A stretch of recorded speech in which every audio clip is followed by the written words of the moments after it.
Des crimes d'autant plus insoutenables qu'ils restent impunis. Mais les vols d'enfants ne sont pas les seules atrocités commises. Torture, exécution, purge, le franquisme a semé la terreur en Espagne. Pour les victimes et leurs familles, le temps presse. Leur dernier espoir que justice soit faite est incarné par une juge argentine. Elle est bien déterminée à contraindre l'Espagne à affronter son passé. La dictature franquiste en procès, c'est tout de suite.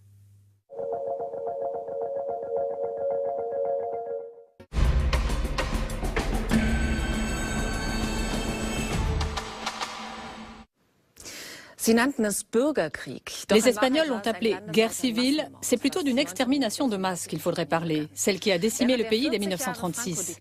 Durant les 4 décennies de la dictature franquiste, des centaines de milliers d'Espagnols ont été déportés, torturés, exécutés. Et grâce à la loi d'amnistie, les auteurs des massacres n'ont jamais été jugés. Baltasar Garzón a été le premier juge à vouloir leur demander des comptes. Célèbre dans le monde entier pour avoir enquêté sur plusieurs dictateurs et terroristes, il a été proposé pour le prix Nobel de la paix. Pourtant, quand il a voulu lever le voile sur les crimes franquistes dans son pays, il a rapidement été frappé par une interdiction d'exercer la magistrature. Le dossier avait donc été classé, jusqu'à ce qu'une juge argentine, Maria Servini, rouvre l'instruction. Sa conviction, les exactions du régime franquiste sont des crimes contre l'humanité. Il n'y a jamais prescription. Si elle réussit, ce sera le dernier grand procès contre un régime fasciste du XXe siècle. Et l'Espagne pourrait enfin rendre justice aux victimes du franquisme. Un film de Dietmar Post.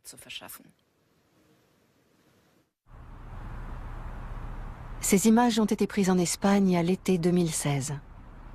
Ceci est le mur du cimetière de Badajoz aujourd'hui.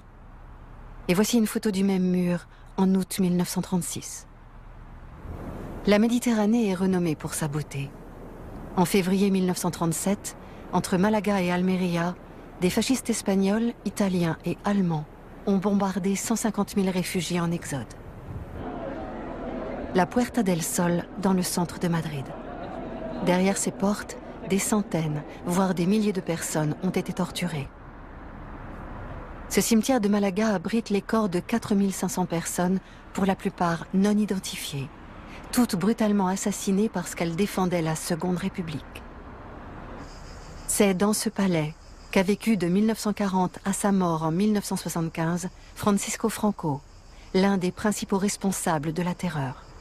Ses alliés s'appelaient Hitler, Mussolini et Salazar. Jusqu'à ce jour, ces crimes demeurent impunis. Tous ces lieux sont restés étrangement muets. Pour la première fois, les survivants sont entendus par la justice.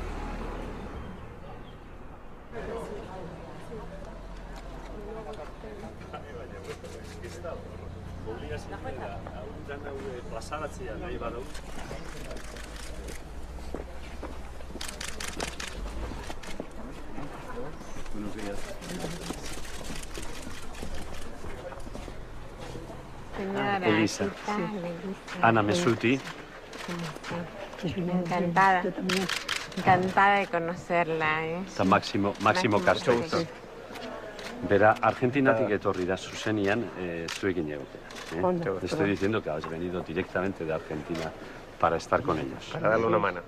Bueno, entráis ya con el... Sí, entramos, ¿Le acompañáis, por favor? Perfecto. ¿Le acompañas, Sí, por favor? muchas Pues supongo que nosotros no podremos entrar. Pregunto.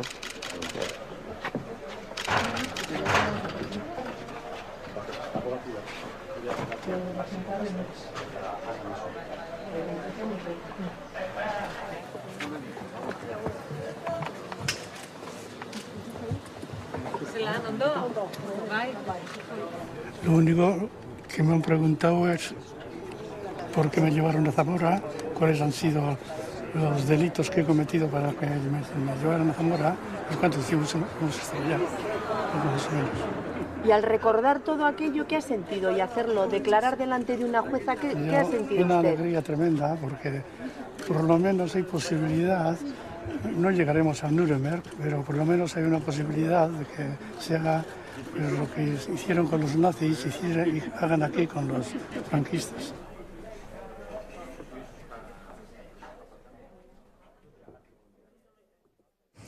Con esta causa, Avec cette affaire, aprendo lo je que ha découvre sido aquí ce que les Espagnols ont enduré. lo que han vivido los españoles. Dans la société argentine où je vis, Franco n'a jamais été considéré comme un dictateur. Il passait pour un général courageux, un homme qui avait apporté la paix à l'Espagne. On ignorait tout de ce que le procès met aujourd'hui en lumière.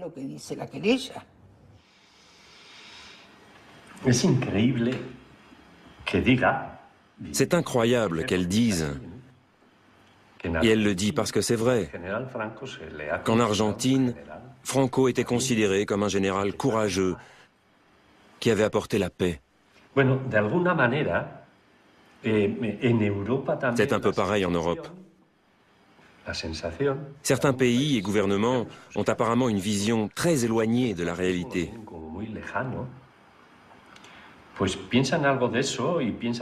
Ils pensent que la justice a fait son travail, que les coupables ont été jugés et ont dû répondre de leurs actes. Alors, ils restent bouche bée quand on leur apprend qu'aucun d'eux n'a été envoyé en prison, après tout ce qui s'est passé en 40 ans de dictature.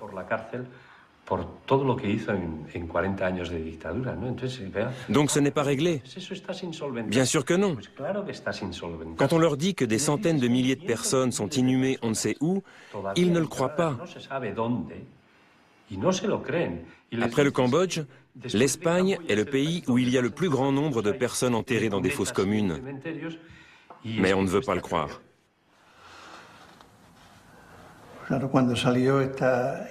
Bien sûr, quand la photo a été publiée en octobre 2008, ça a été un coup terrible pour la droite. 72 ans, 2 mois et 28 jours après le coup d'État, Franco et ses généraux sont accusés de crimes contre l'humanité. Cette photo de couverture paraît lorsqu'un tribunal espagnol ouvre pour la première fois une enquête sur les crimes de la dictature franquiste. Dans le viseur de la justice, les généraux qui ont organisé un coup d'État contre la Seconde République en 1936. Baltasar Garzón, le juge d'instruction espagnol, les accuse d'un plan systématique pour terroriser les Espagnols, qui étaient fidèles au gouvernement élu démocratiquement. Mais le magistrat, qui a aidé à inculper les dictateurs au Chili et en Argentine, est lui-même condamné à 11 ans d'interdiction d'exercer pour violation de la loi. En 2010, l'Argentine prend sa revanche en intentant un nouveau procès fondé sur le droit international.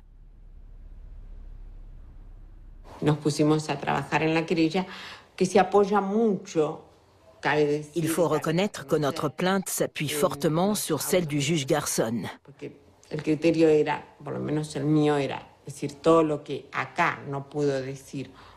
Le critère, du moins le mien, était de s'emparer de tout ce qui ne pouvait pas être invoqué en Espagne, ou bien qui était considéré comme invalide pour ouvrir une instruction, et de le faire valoir dans une procédure universelle. La plainte argentine est intitulée « Génocide et crimes contre l'humanité ». Nous souhaiterions couvrir tous les crimes internationaux qui ont été commis. Et on pourrait inclure aussi les crimes de guerre.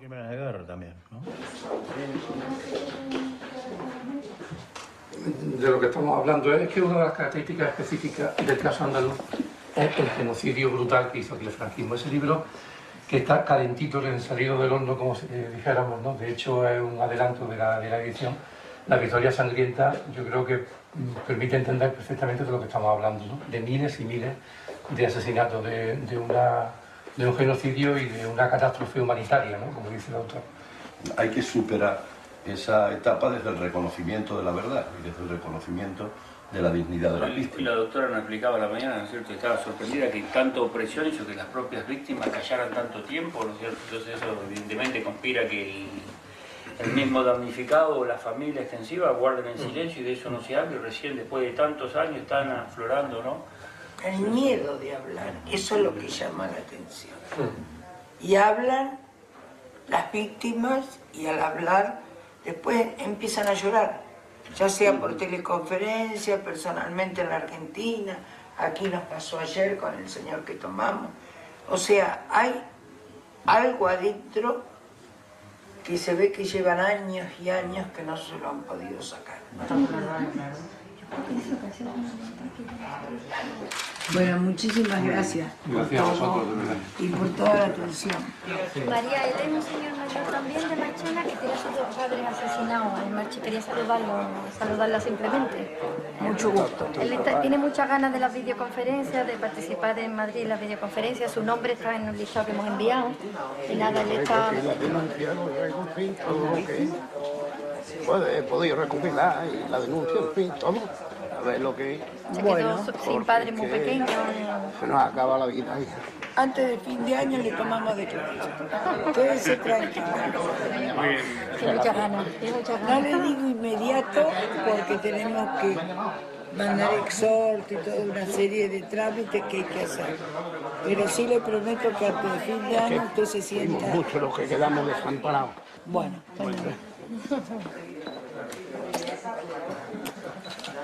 Ya lo veo por internet, ¿eh? Lo voy a ver. A través de internet usted me va a ver a mí, yo lo voy a ver a usted. Le llevamos a Madrid. Cuando los franquistas y sus secuaces dieron el golpe de Estado... Lorsque les franquistes et leurs hommes de main ont mené leur coup d'État, ils ont occupé Marchena le 20 juillet 1936, comme le montrent les documents fournis par l'historien Francisco Javier Kabila. Notre père a été blessé au cours d'un affrontement ou d'une embuscade avec les putschistes. Il a été conduit à l'hôpital de Marchena, où il est mort. Ils ont sorti son corps par une porte latérale, ils l'ont amené au cimetière et l'ont jeté dans une fosse commune, comme si c'était un criminel. Notre mère a été convoquée de nombreuses fois au bureau de la Phalange, où elle a dû souvent rester des jours, voire des semaines. On ne sait pas exactement pourquoi. D'après les membres de notre famille, c'était pour l'humilier. Un matin, elle nous a une nouvelle fois été arrachée et nous ne l'avons plus jamais revue. C'est particulièrement injuste pour moi et pour mon frère qui aurait donné sa vie pour faire ce que je fais maintenant. Nous demandons que les faits soient reconnus, que justice soit faite et que leur mémoire soit honorée comme il se doit.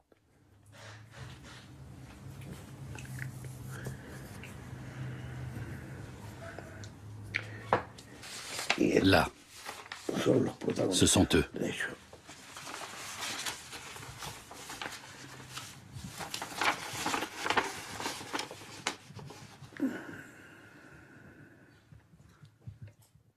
Les généraux ont appris à tuer durant la guerre coloniale au Maroc.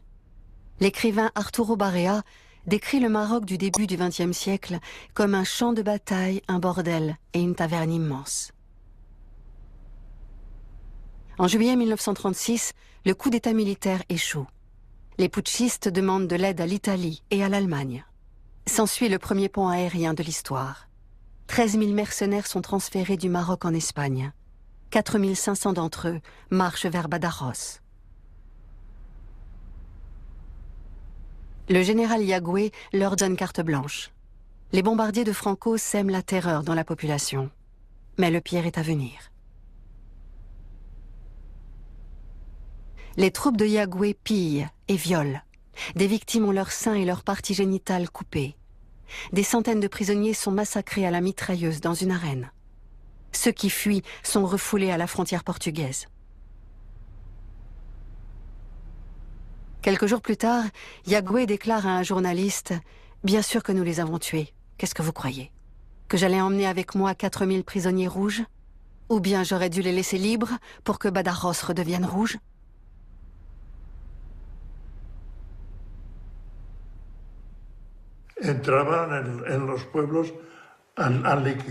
Ils sont allés dans les villages pour liquider les gens, les faire disparaître, parce qu'ils étaient républicains ou qu'ils avaient voté pour le Front populaire.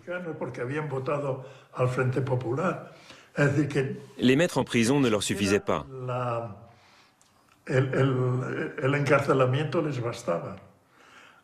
Ils devaient les éliminer.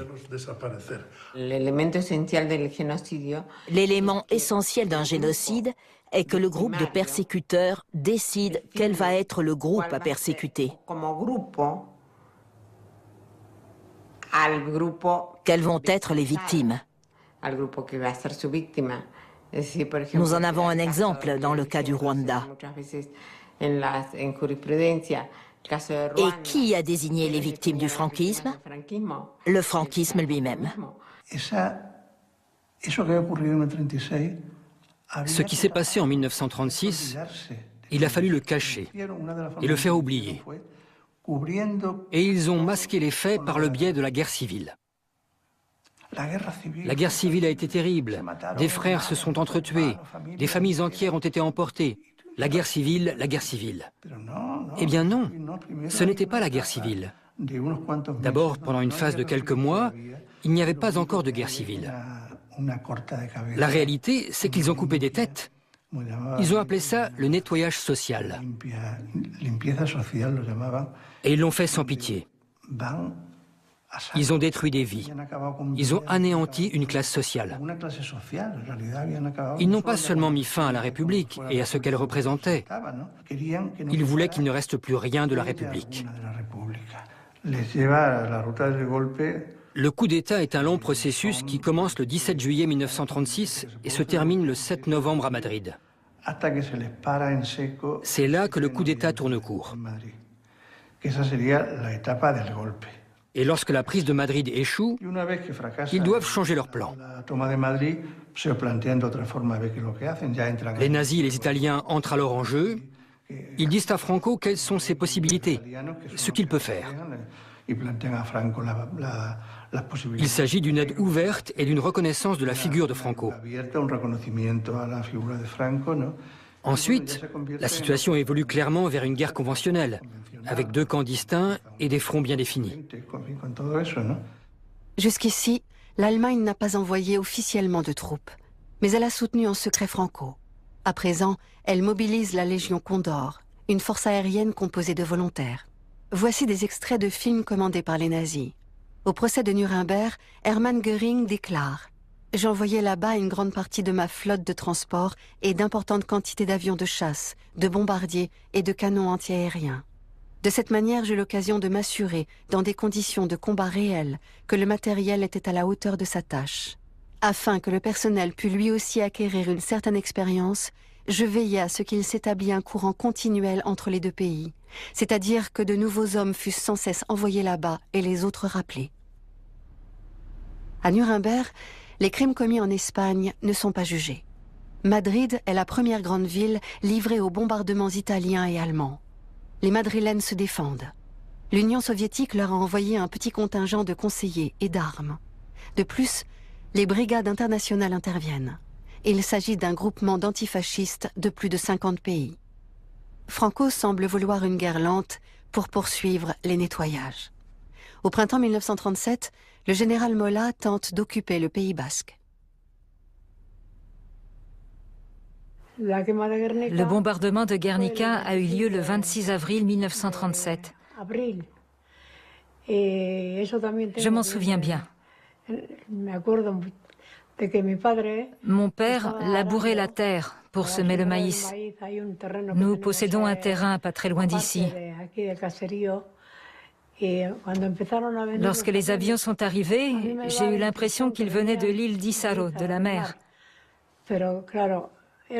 Mais j'ai compris par la suite qu'ils venaient de l'autre côté. Les avions sont passés au-dessus de nous pour atteindre Guernica et larguer leurs bombes. Et la nuit, de notre balcon, nous avons vu que tout était en feu.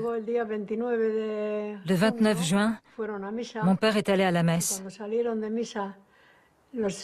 À la sortie, il était attendu par deux gardes civils et deux jeunes de 17 ans, originaires d'ici, qui portaient l'uniforme de la phalange. Ils ont dit aux policiers « celui-là et celui-là ». Ils ont emmené mon père et un autre homme à Bermeo. Nous ne les avons plus jamais revus. Quand ont-ils été exécutés ? Le 5 août 1937. Je me rappelle que nous nous sommes levés du lit. Enfin, moi du moins. Ma mère reprisait des chaussettes sur le balcon et elle pleurait. C'était fini. Doroteo Calzada Ispizua, mon père, 39 ans, conseiller municipal.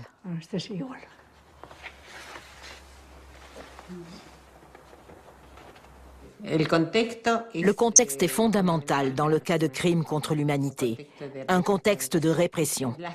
La systématisation, la généralisation, la planification, la réflexion en amont. Ces 4 éléments peuvent varier dans la forme, mais ils sont toujours présents. Autrement dit, il y a beaucoup de crimes qui se répètent, une population civile sans défense, exposée, non protégée, et un État qui est complice des crimes ou qui en est l'auteur. La croisade contre la République durera encore 2 ans. Le 1er avril 1939, les conjurés se déclarent vainqueurs. Ces films de propagande montrent l'accueil réservé aux mercenaires. Des médailles leur sont décernées pour les crimes qu'ils ont commis. Ici, le nouveau dirigeant Franco remercie les plus de 20 000 Allemands qui l'ont aidé. Là, le prêcheur de haine Keipo Deliano, auprès des 80 000 Italiens. On rend hommage aux 30 000 hommes de la Légion étrangère et des troupes coloniales marocaines, ainsi qu'aux 8 000 Portugais. Des cérémonies sont organisées à Lisbonne, Rome et bien sûr Berlin, où le Führer en personne inaugure la Spanische Allee, l'avenue d'Espagne, en l'honneur de la Légion Condor. Voici un film anglais qui a servi de preuve dans le procès de Nuremberg. Welcome home of German Legion from Spanish War, 6 June 1939. The Fuhrer reviews the parade. With the music of the Legion March, the units pass by, dressed in the uniforms in which they fought in Spain. Brigadier General Freiherr von Richthofen, the last commander of the Legion, together with his predecessors. Generale der Flieger Perle und Volkmann.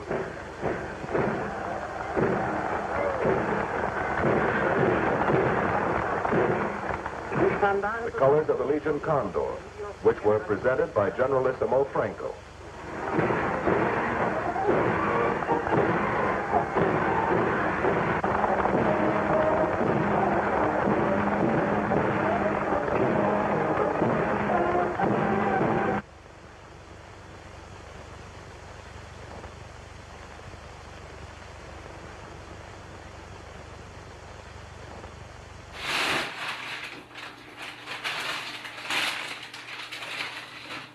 Toi qui es allemand traduit, cette photo a été prise à la fin de la guerre, aux alentours d'août 1939. Mon père savait qu'il serait nommé ministre de l'Air. Un grand nombre de militaires espagnols sont allés en Allemagne. Il y a beaucoup de photos de l'événement. Le but était de mieux connaître l'aviation allemande parce qu'on savait qu'à l'époque, les Allemands étaient les meilleurs dans ce domaine. Un tas de gens ont participé à ce voyage. Et je le répète, il y a beaucoup de photos. Je pense que c'est à cette occasion que Göring lui a offert ce portrait. J'ai des photos d'un repas où on les voit à table. Ils sont là pour en apprendre davantage sur les avions. C'étaient les seuls à l'époque. On ne savait pas ce qui s'était passé. C'était un voyage officiel, ce qui ne signifie absolument pas que mon père pensait comme ce monsieur. Ils se rencontraient comme deux ministres, même si mon père n'était pas encore ministre. Un voyage officiel.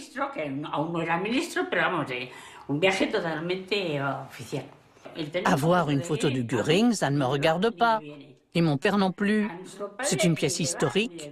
Et en tant que telle, il faut la conserver. Ni plus ni moins. Le cadre est en argent.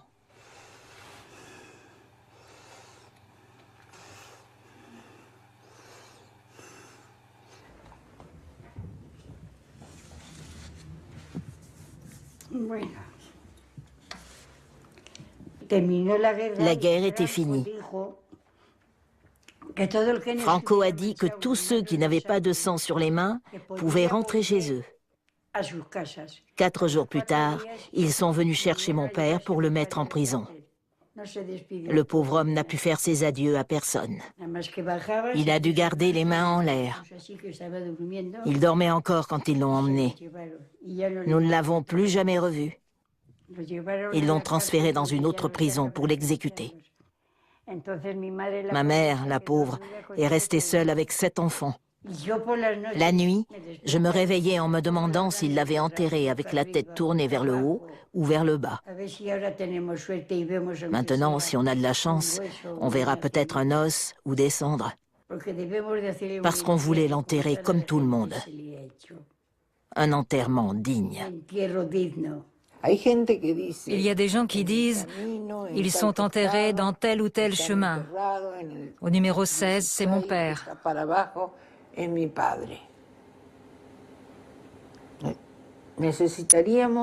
Il faudrait avoir un mandat judiciaire pour voir si les corps sont bien là.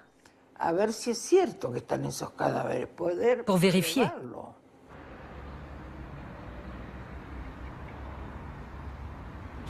Mira, ya te están poniendo el trono. Hombre, el trono a la reina. Es nuestra reina. ¿Qué tal? Soy Chema. ¿Cómo estás? ¿Qué tal? No sabes si me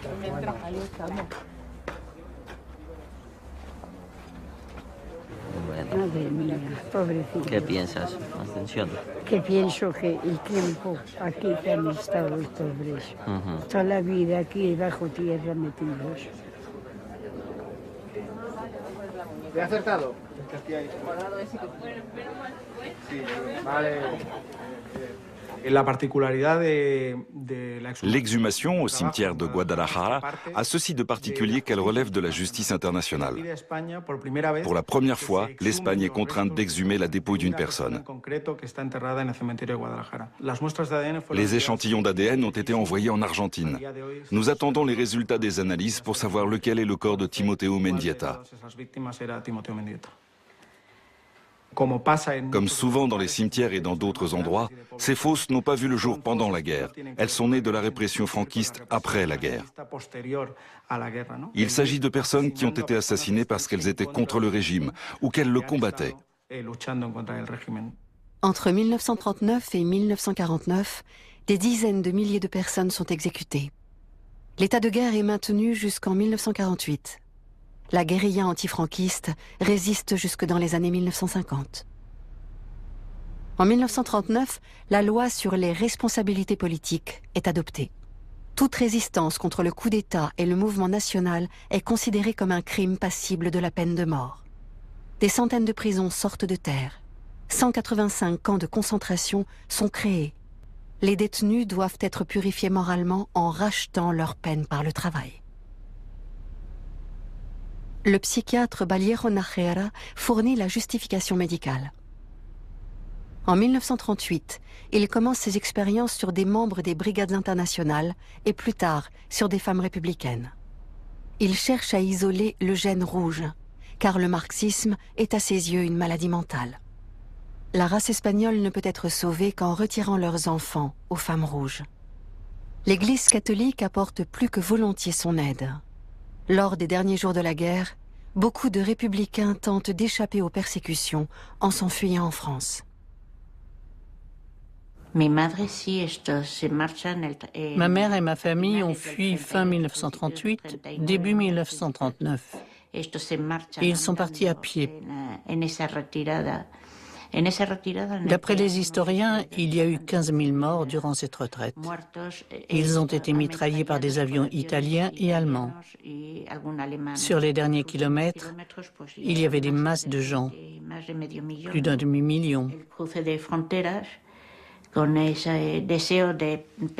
Passer la frontière, c'était entrer dans ce pays que beaucoup d'intellectuels avaient associé à la devise suivante: liberté, égalité, fraternité française, que se quedaron, pues. En réalité, ils ont atterri dans des camps de concentration, entourés de barbelés et surveillés par des gendarmes. L'un des premiers camps était Argelès-sur-Mer, situé à quelques kilomètres de la frontière. Il y avait cette phrase, « Voilà les indésirables qui arrivent ». C'est comme ça qu'on désignait les Espagnols. Après tout, c'était des rouges, des communistes, des anarchistes. Mon Dieu, la lie de la société. Francisco était dans la colonne d'Urruti. Il a franchi la frontière avec des membres des brigades internationales, des communistes et des anarchistes. Il s'est retrouvé au camp du Vernet. De là, il a été envoyé dans les bataillons de travail sur la ligne Maginot. Lorsque les Allemands ont occupé la France, il a été transféré dans un stalag,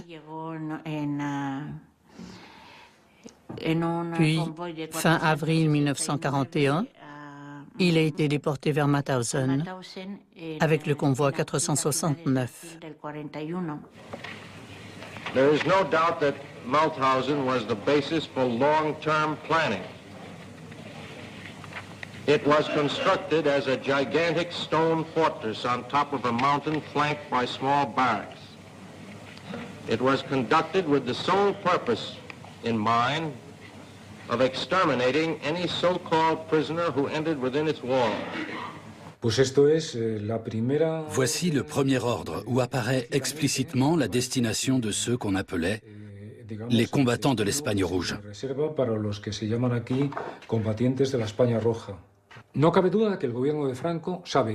Le gouvernement de Franco savait forcément qu'il y avait des Espagnols à Mauthausen. Mais visiblement, les autorités espagnoles ne s'intéressaient pas à leur sort. Il n'y a pas eu la moindre mesure de protection pour ces quelques 7200 Espagnols.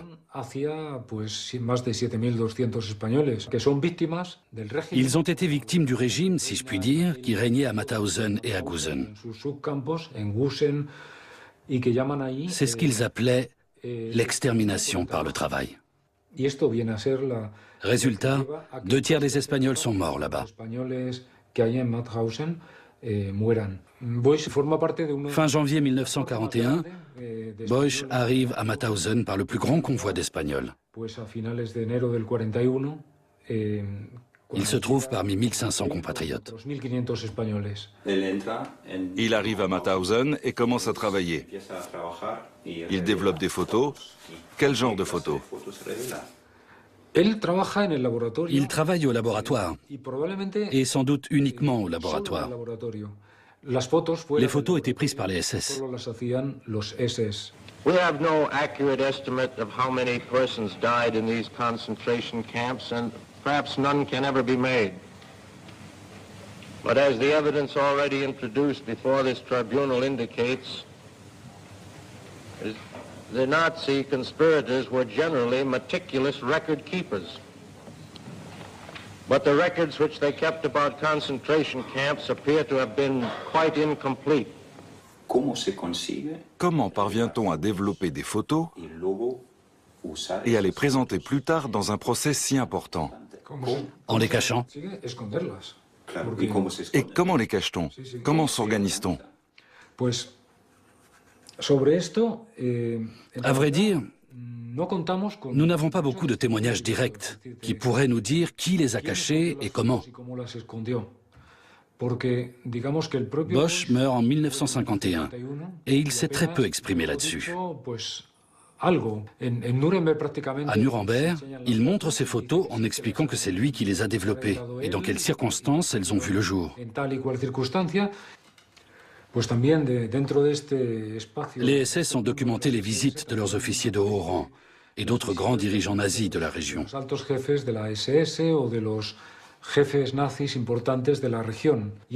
Ici, on en voit quelques-uns accompagnés de Kaltenbrunner, le seul qui ait été accusé dans le procès de Nuremberg. Le procureur en chef français déclare au procès de Nuremberg « J'apporte comme preuve le témoignage de M. Bosch, qui doit démontrer au tribunal que Kaltenbrunner est bien allé à Mauthausen. Il possède des photographies de cette visite. »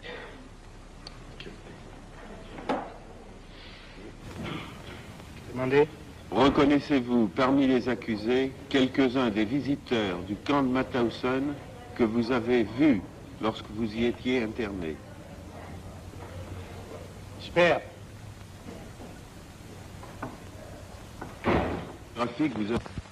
The International Military Tribunal will now pronounce the sentences on the defendants convicted on this indictment.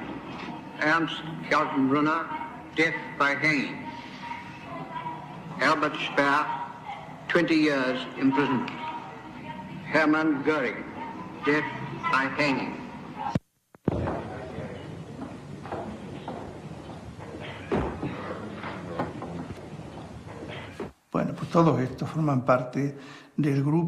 Tous ces gens se seraient retrouvés sur le banc des accusés si le tribunal de Nuremberg s'était aussi intéressé à l'Espagne au sortir de la Seconde Guerre mondiale. En réalité, malgré le procès de Nuremberg et d'autres actions en justice, l'épuration de l'Allemagne nazie n'a touché que très peu de personnes.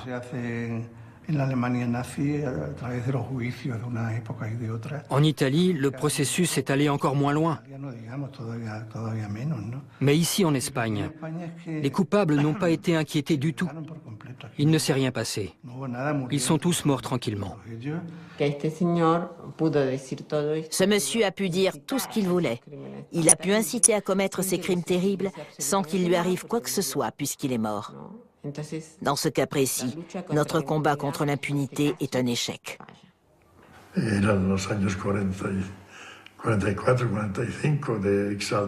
Dans les années 1944-45, tout le monde s'est réjoui de la défaite des pays de l'Axe et espérait que le régime tomberait rapidement en Espagne.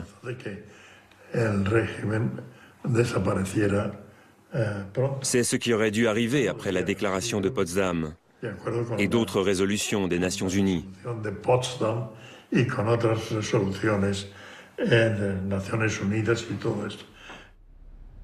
Même si l'ONU taxe l'Espagne d'État fasciste, les Alliés ne tardent pas à avoir besoin de Franco pour combattre le communisme. En 1955, l'Espagne franquiste est accueillie au sein des Nations Unies. Les États-Unis lui accordent des prêts.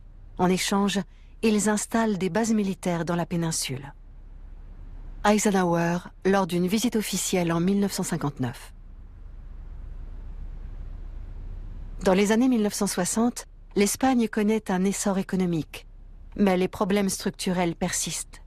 Les ouvriers et la jeune génération se rebellent contre 30 ans de dictature. En riposte, l'appareil d'État emprisonne, torture et exécute les insurgés. Je parle de l'impunité et de la relativité de cette notion parce qu'un grand nombre de victimes n'a personne contre qui se retourner. Pour quelqu'un qui a été torturé, il est insupportable de vivre avec son tortionnaire à l'intérieur d'un même espace social. Cette impunité qui s'affiche au grand jour est insupportable. Celui qui m'a fait tant souffrir se trouve ici. Il boit un café à côté de moi. Le capitaine Muñecas, de la garde civile. Je connais des centaines de personnes qui ont été torturées par lui. Je n'ai pas peur de le dire, parce que c'est ce que m'ont raconté les gens qui sont tombés entre ses mains. Par exemple, à Zarauz, où il sévissait. Il pratiquait tout type de torture. Baignoires, électrodes, coups. J'ai aussi des témoignages sur son comportement et ses déplacements à cheval dans Zarauz. C'est lui qui m'a torturé. C'est le tortionnaire par excellence, si tant est qu'on puisse parler d'excellence. Je me souviendrai toute ma vie d'une situation en particulier. Au 3e étage de la direction générale de la police, on m'a suspendu au plafond avec des menottes. Et ce type m'a donné des coups de pied et des coups de karaté comme si j'étais un sac. Puis il m'a dit d'un air très sérieux, « J'ai des mains qui sont des armes mortelles et je peux te détruire. Alors il vaut mieux que tu chantes. » cantando. Cuando yo entré en la... À mon arrivée, j'avais une hépatite. Había pasado un conato de hepatitis. Y el médico te Le médecin t'examine quand tu entres à la préfecture de police. Et je tiens à mettre en garde tous les prisonniers du monde. Ne dites jamais aux médecins de la police que vous avez une maladie ou un problème de santé. Mais à l'époque, nous étions d'une grande naïveté. Je leur ai dit que j'avais une hépatite et que j'étais debout depuis quelques jours seulement. Ils m'ont d'abord donné des coups au foie, puis ils m'ont frappé à l'abdomen. Et ils répétaient « sale pute, comme ça tu n'auras plus d'enfants ». Je n'en voulais pas non plus, mais mon utérus s'est déchiré. Après, j'ai dû être opérée 11 fois. Au bout de 8 jours, je ne tenais plus sur mes jambes. Ils devaient me traîner parce que je ne pouvais plus tenir debout. Je pensais, enfin si on pouvait appeler ça être en état de pensée, que ça ne valait plus la peine de me lever. Dans ces conditions, on se dit qu'on va mourir et on souhaite que ça arrive vite. De jeunes Espagnols se radicalisent et prennent les armes. À la fin des années 1960, l'organisation basque ETA assassine un policier qui torturait des détenus depuis 1938. Le MIL, un mouvement anarchiste, se forme au début des années 1970. Il ne commet pas d'attentats, mais attaque des banques pour soutenir des ouvriers en grève. En 1973, un membre du MIL, Puig Antic, est arrêté par la police. Au cours de l'embuscade qui lui a été tendue, un policier perd la vie. Sa mort est imputée à Puig Antic. Le 20 décembre 1973, un procès s'ouvre contre 10 membres des commissions de travailleurs, de puissantes organisations syndicales non violentes. Mais l'affaire est occultée par l'attentat d'ETA contre le président du gouvernement, Carrero Blanco, considéré comme le garant du maintien de la dictature. Quand avez-vous compris que ça finirait mal pour votre frère? Quand l'histoire avec Carrero est arrivée, nous sommes allés voir mon frère. Il a dit « Depuis Carrero, ils s'en prennent à moi ». Après l'attentat, tout est allé très vite. C'était en novembre ou en décembre 1973, je ne sais plus. Le procès a eu lieu le 8 janvier 1974. Les preuves n'ont pas été reconnues. En ce qui concerne l'analyse balistique, ils ont dit « En tant que militaire, on s'y connaît ». Il y a eu des irrégularités? Énormément. Ils ont dissimulé les preuves et n'ont même pas respecté leurs propres règles. Quand votre frère a-t-il été exécuté? Le 2 mars 1974, vers 9 h.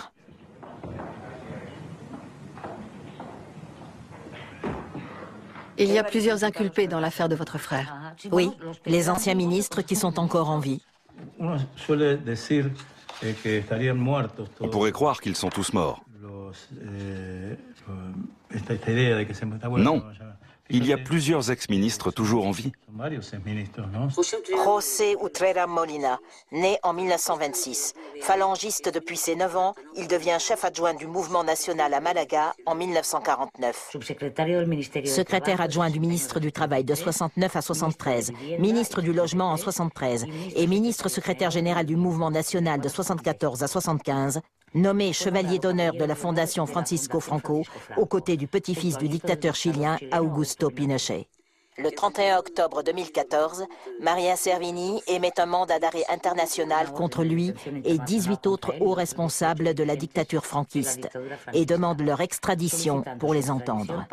On les accuse d'homicide parce qu'ils ont approuvé par leur signature la condamnation à mort de Salvador Puig Antic.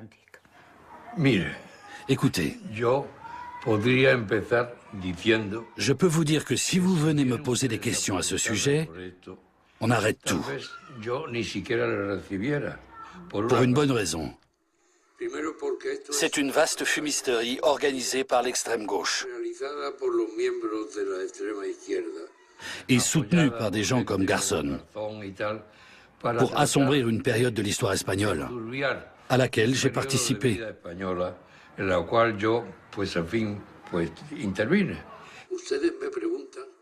Vous me posez des questions sur cette demoiselle, cette juge.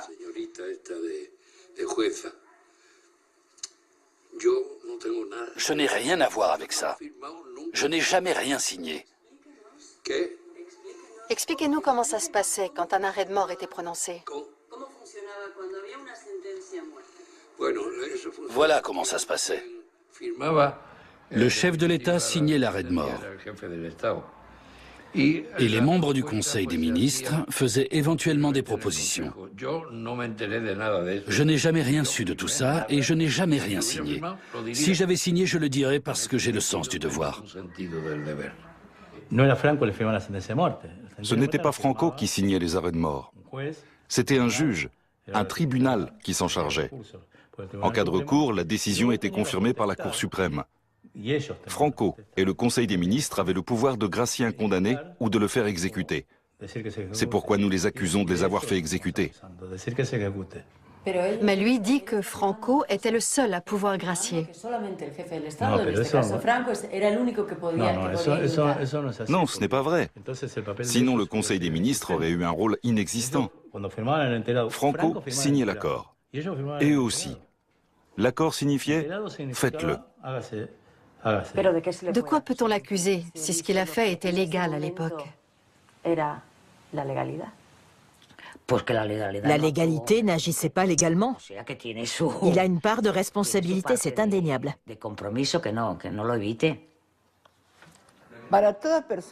Pour toute personne qui est accusée, faire une déclaration est une forme de défense. Elle doit pouvoir exposer sa vision des choses et s'exprimer sur ce qui est peut-être pour nous un délit ou pas. Et si vous pouviez parler à la juge? Non, non, non, je n'ai pas à lui parler. Pour moi, c'est une fumisterie. Si je lui parlais, je n'en ferais qu'une bouchée. Mais je n'ai pas à le faire parce que je ne suis absolument pas impliqué dans cette affaire. Je vous donne ma parole d'honneur. Si vous me croyez, tant mieux. Sinon, tant pis. Qu'est-ce que ça impliquerait pour l'affaire si la juge pouvait interroger les accusés?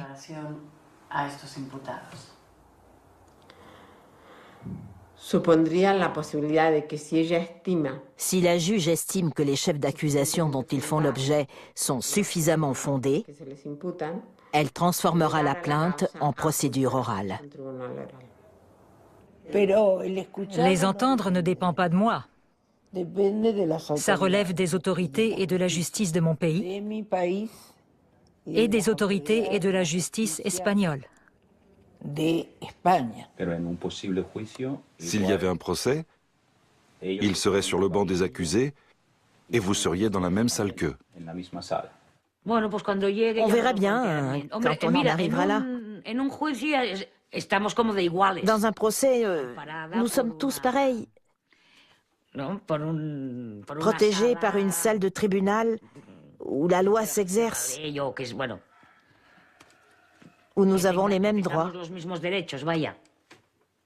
El gobierno, en relación con 4 causas instruidas por la jurisdicción militar por delito de terrorismo y de agresión a fuerza armada, ha tenido conocimiento de las correspondientes sentencias y se ha dado por enterado de la pena capital impuesta a Ángel Otaegui Echeverría, José Humberto Francisco Baena Alonso, Ramón García Sanz, José Luis Sánchez Bravo Soyas y Juan Paredes Manotas. 4 jours après les dernières exécutions de la dictature, on fête le jour du caudillo. C'est la dernière apparition publique de Franco en tant que général putschiste. À ses côtés, le prince Juan Carlos, qu'il a lui-même désigné comme son successeur en 1969. Franco meurt le 20 novembre 1975.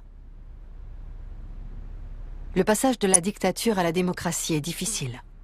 Des manifestations et des grèves éclatent. La police franquiste répond par la violence.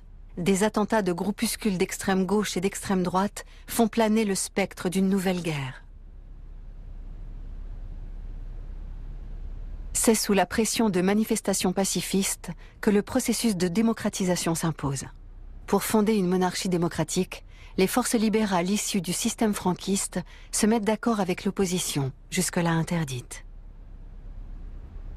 Le 15 juin 1977 ont lieu les premières élections libres depuis 1936. Le libéral et ex-franquiste Adolfo Suárez en sort vainqueur.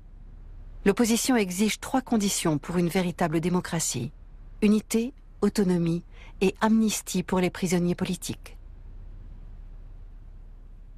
Yo creo que esa movilización hizo posible, es decir, la ley de amnistía del año 77. Je crois que ces mobilisations ont permis la loi d'amnistie de 1977.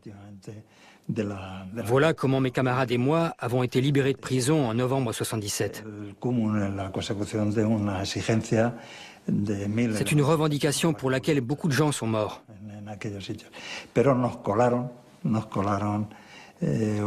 Mais ils nous ont collé un article selon lequel les responsables de la dictature étaient eux aussi amnistiés, quels que soient les crimes à caractère politique qu'ils aient commis.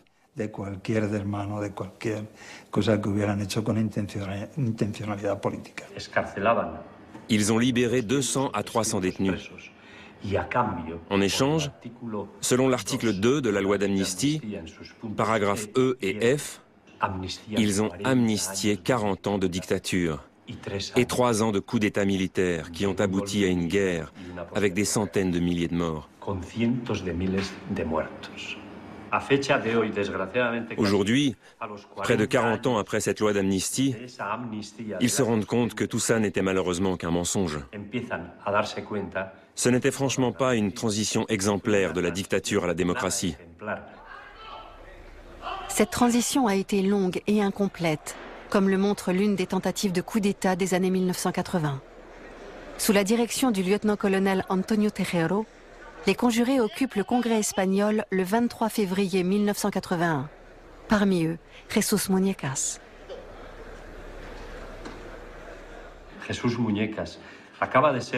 Jesús Muñecas vient d'être accusé par 6 autres victimes, ici même, dans le Pays basque.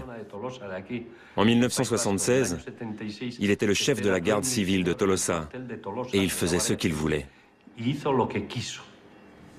En 2013, Jesús Muñecas comparaît devant la haute cour espagnole à la suite d'un mandat d'arrêt international. Il dément toutes les accusations de torture dont il fait l'objet. Les juges refusent son extradition en Argentine au motif que les crimes ne sont pas systématiques et qu'il y a prescription. 20 autres accusés font l'objet d'une demande d'extradition. Le gouvernement espagnol la rejette en reprenant l'argumentation des juges et en s'appuyant sur la loi d'amnistie de 1977. En 2016, le parquet espagnol empêche les auditions des accusés en Espagne. Il reproche à Maria Servini de servir d'autres intérêts que ceux de la justice et évoque l'affaire Garzón. À ce jour, la juge argentine n'a pu entendre aucun des accusés.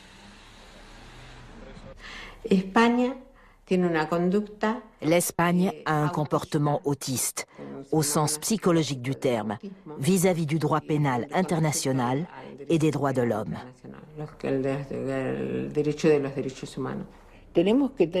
Nous devons garder espoir. C'est un pays où une grande partie de la population souffre encore beaucoup. Nous finirons par obtenir des résultats. D'ores et déjà, il s'agit d'une affaire de crime contre l'humanité et des personnes ont fait des déclarations en ce sens. Chacune de ces étapes fait avancer la justice. C'est un pas de plus dans la bonne direction. Je crois qu'il y aura une issue. Simplement, il faut la trouver. Les accusés, le roi d'Espagne et le chef du gouvernement ont été invités à participer à ce film. Seul Utrera Molina a accepté.